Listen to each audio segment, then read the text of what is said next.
Olá, tudo bem? Tradicionalmente, o mês de agosto é o mês do folclore nas escolas e as crianças aprendem sobre saci, mula sem cabeça. Mas o folclore vai além dos mitos, lendas e superstições. A cultura popular pode ser inserida em vários conteúdos curriculares durante o ano letivo. Para falar sobre o folclore nas escolas, nós entrevistamos um pesquisador que escreveu 2 livros publicados pelo Centro de Estudos da Cultura Popular, organização gestora do Museu do Folclore de São José dos Campos. Ele defende a formação dos educadores para que sejam capazes de promover o aprendizado lúdico. Isso porque, segundo ele, brincar também desenvolve habilidades motoras e neurológicas. Com a palavra, o professor e escritor Gerardo Guimarães. Quando a gente chega na expressão que se diz folclore ou cultura popular, muita gente pensa nisso como subcultura, como uma cultura menor, e não. A expressão cultural pertence a qualquer indivíduo, qualquer ser humano. Então, por exemplo, nós não podemos ter saudosismo. No meu tempo, nosso tempo é hoje. Nosso tempo, ele se atualiza, a cultura se atualiza, portanto ela é universal. Você tem elementos que são universais, tem elementos que são mais regionais, mas não é coisa de ambiente só rural, não é coisa de gente só pobre, nada disso. Todos nós somos o que se chama, somos portadores de cultura. Eu conheço médicos que usou uma determinada roupa no dia da cirurgia, repete essa, alguém que vai fazer vestibular usou, naquele dia repete de novo, porque essas são superstições, crendices que não são bobagens, porque estão dentro da psicologia coletiva.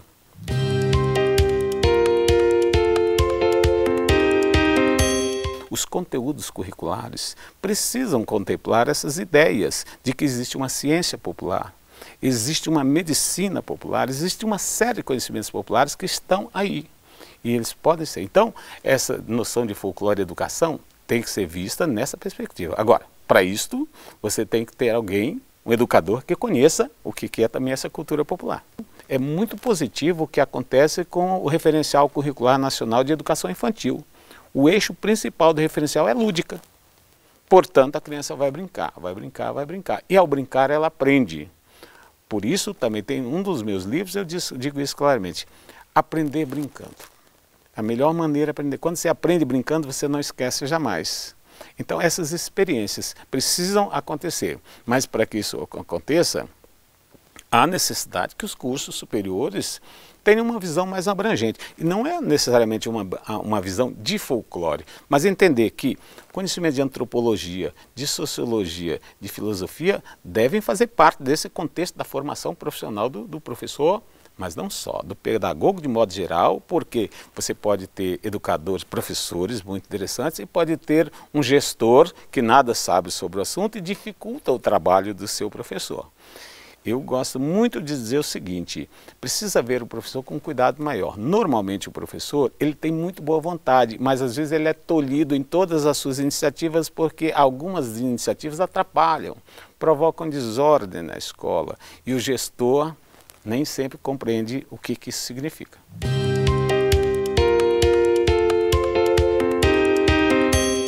Então, é mais cômodo você ligar uma televisão e ela ficar passivamente ouvindo, do que você brincar com ela. Até porque, às vezes, você não tem essa experiência do brincar também. Você sabe soltar um peão, você sabe usar uma bolinha de gude, você tem mínimas habilidades motoras para desenvolver alguma coisa, para construir uma bonequinha junto, etc. Com uma tesoura e um papel você faz, e a criança vai fazendo. Mas o adulto, ele está tão atarefado, tão estafado, que ele não tem mais essa disposição física. E às vezes isso acontece. Agora, com isso eu não estou querendo dizer que a televisão é ruim, nada disso. Muito pelo contrário. O que eu tenho sugerido ultimamente, ainda não encontrei alguém que tivesse esse interesse, mas joguinhos eletrônicos. Por que não colocar alguns desses brinquedos folclóricos na forma de joguinhos eletrônicos?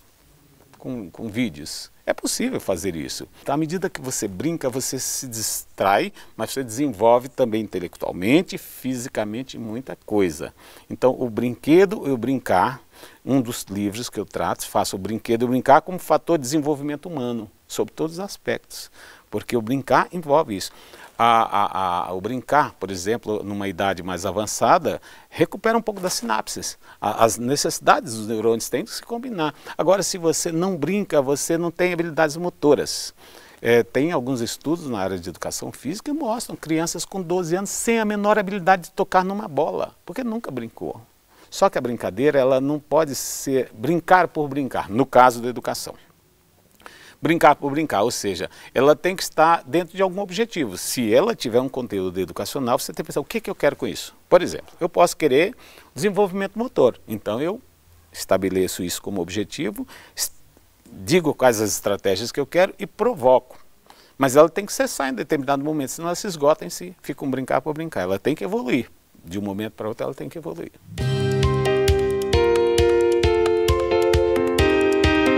Essa questão do mês de folclore é apenas uma data que em determinado momento convencionou-se dizer que o dia 22 de agosto é o mês de folclore, porque é uma data que remete à ideia de quando o sujeito criou a palavra folclore, publicou numa revista em 22 de agosto. Mas isso não elimina o fato que existe o resto do ano, então o ideal é você distribuir isto pelo ano inteiro para não ficar concentrado no mês de agosto. Todas as disciplinas escolares permitem uma abordagem. Vamos pensar, por exemplo, em língua portuguesa, aliás, em língua portuguesa é onde a gente mais encontra. Mesmo se você pegar os livros de primeira a quarta série, você encontra muitas atividades de língua portuguesa que estão relacionadas com questões populares. A questão do estudo de rimas, a questão das métricas, embora não se chame métrica para ele, na contagem de sílaba, a questão das maneiras de falar, de escolher para brincar, existem muitas. Mas se você adiantar um pouquinho mais, você tem, na produção de texto, poderia ser, existem alguns trabalhos acadêmicos que facilitam. Há teses de mestrado somente sobre processo de alfabetização feito por intermédio de literatura de cordel. A literatura de cordel é excepcionalmente interessante para língua portuguesa, mas também para a história. Nós temos a história do Brasil contada por cordelistas. No estado de São Paulo tem um negócio em algumas feiras da capital de São Paulo que chama-se baciada. A baciada é o seguinte, você vai numa feira e quase sempre você tem aquelas frutas que estão com uma qualidade um pouco menor. Eles juntam todas numa bacia e você compra a baciada. Quanto é que vale? É a baciada.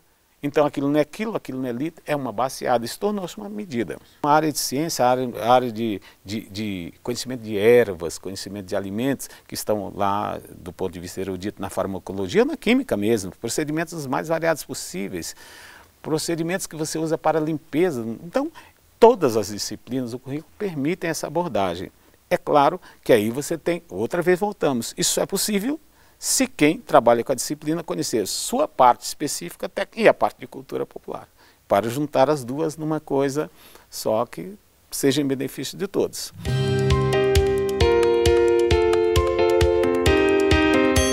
Ficou a ideia de Saci, Mula Sem Cabeça, Saci Pererê. São mitos interessantes, os mitos são muito importantes na formação da psicologia social, etc. Mas tem muito mais do que isso.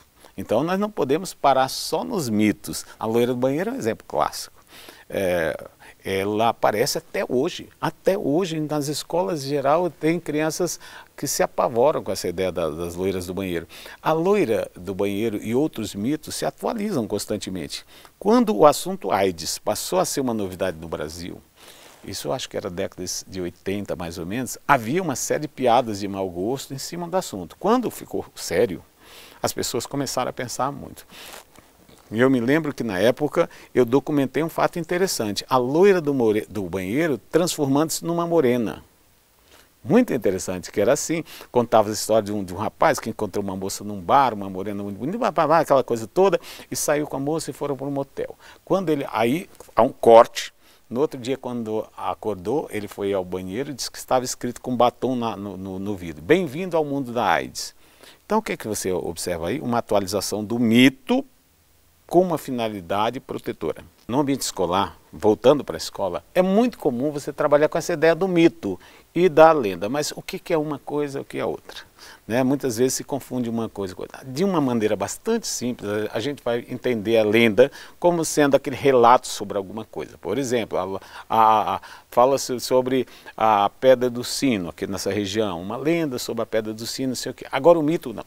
O mito é personificado, então o Saci é personificado, a Mula Sem Cabeça é personificado, o corpo seco, que tem muito aqui na região também, a ideia do corpo seco, que é aquele indivíduo que, por exemplo, depois de algum tempo, quando o coveiro desenterra, o corpo está preservado. Se eu deixar apenas corpo seco, algo bem penado, isso fica no plano da curiosidade. Aí entra um negócio chamado ciência do folclore, que é a que vai explicar por que aquele corpo ficou em estado de mumificação. Aí são duas coisas, eu tenho a expressão do folclore e a ciência do folclore. A expressão é popular, a ciência é para o iniciado que vai estudar aquele assunto. A superstição é um comportamento que pode ser individual ou coletivo, e é interessante porque a superstição ela está impregnada em você. Se você passou a sua vida inteira ouvindo dizer que mulher grávida, voltando à mulher grávida, não pode lavar o cabelo durante o resguardo, eu duvido que você vá quebrar isso do dia para a noite. Aquilo está incorporado em você. O professor fala sobre a experiência de participar como autor da coletânea Cadernos do Folclore. Segundo ele, com essa iniciativa, São José está à frente de outras cidades na difusão da cultura popular. Eu acho extremamente interessante a iniciativa que São José teve quando resolveu criar os cadernos de folclore. Primeiro, porque os cadernos nos remetem à ideia de anotação. Caderno é um local para anotação. Veja que quando você fala caderno de folclore, isso soa diferente de livro de folclore, embora seja um livro de folclore. Então, a minha experiência com os cadernos de folclore foi extremamente significativa porque me permitiu dar a conhecer algumas experiências que eu desenvolvi aqui em São José dos Campos, quase sempre com professores. E diga-se por sinal que sempre muito bem aceita por professores. E aí que outra vez eu falo, eu gosto muito de valorizar a questão do professor. O professor está sempre disposto, às vezes ele não tem condições, mas ele está sempre disposto a aprender, mas precisa que ele tenha condições. Então, a publicação dos cadernos de folclore propicia que nós tenhamos um conhecimento vasto sobre amplos assuntos mesmo, alguns bem específicos de São José, outros mais abertos, mas que permitem que nós tenhamos uma ideia bastante ampla sobre essa questão do folclore, da cultura popular. Então, o primeiro que eu publiquei foi sobre os jogos, brinquedos e brincadeiras, exatamente porque era um assunto na época, continua sendo, mas na época ainda era muito mais forte na questão relacionada a ambiente escolar. Então, como se brinca na escola, como se brinca? Então, isso estava associado, no meu caso, a uma ideia que resultou em um outro livro depois que eu chamei de Folclore na Escola. Exatamente, porque em Folclore na Escola eu procurava mostrar que folclore existe no professor e no aluno, no ambiente escolar. Então, a publicação dos cadernos de folclore me permitiu fazer essa ponte. Então, eu acho São José, nesse sentido, está à frente, mas muito à frente de vários lugares de São Paulo que você não tem. O programa Com a Palavra fica por aqui. Veja outras entrevistas no nosso canal do YouTube. Obrigado pela companhia e até o próximo encontro.